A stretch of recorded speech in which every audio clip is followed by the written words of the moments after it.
There's a version of you who says yes to the opportunity, to the conversation, to the thing that scares you just enough to matter. And then there's the version of you who hesitates, who overthinks, who says maybe later, until later quietly becomes never. Here's what's strange. The gap between those two versions of you isn't discipline. It isn't confidence, and it definitely isn't willpower. It's something far more specific, and once you understand what it actually is, you can close that gap for good. For decades, behavioral scientists assumed that getting people to act differently was a motivation problem. Give them enough reasons, enough inspiration, enough urgency, and they'd change. But then a series of studies on habit formation revealed something that flipped that assumption completely.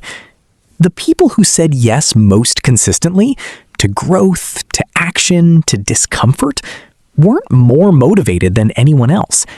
They had simply made saying yes automatic. Not forced, not performed.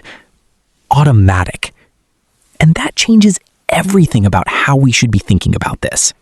Here's where most people get it wrong. They treat saying yes like a decision they have to make over and over again, every single time. But your brain doesn't work that way.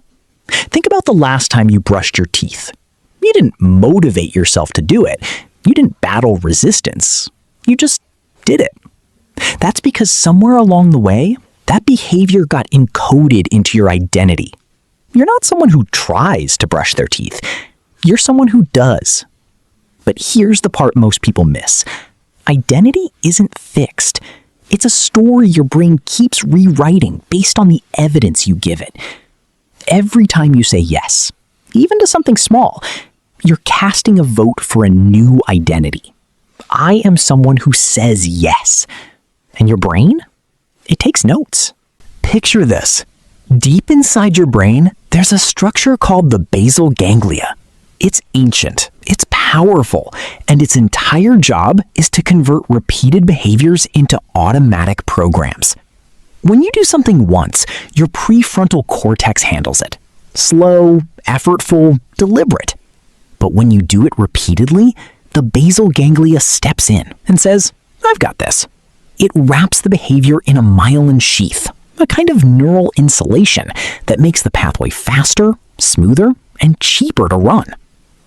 This is neuroplasticity working in your favor. The yes habit isn't about summoning courage every time. It's about repeating the behavior enough times that your brain automates the yes. So how do you actually build it? 3 stages. Stage 1, lower the threshold. Start with yeses so small they feel almost embarrassing. Say yes to a 5-minute walk. Say yes to one reply. Say yes to showing up, even halfway. You're not aiming for greatness yet. You're just laying down wire. Stage 2, stack the signal. Attach your new yes to something you already do automatically. After your morning coffee, you say yes to one action towards something you've been avoiding. You're borrowing the automaticity of an existing habit and transferring it to the new one. Stage 3, acknowledge every yes. Not with grand celebration, just a quiet internal recognition. I did it. I said yes. This is not self-help fluff. This is dopamine tagging, the brain's way of marking a behavior as worth repeating. Imagine waking up one day and realizing that the thing you used to hesitate on, the conversation, the opportunity, the risk, no longer feels like a decision. It just feels like you. That's not a fantasy. That's your basal ganglia doing its job.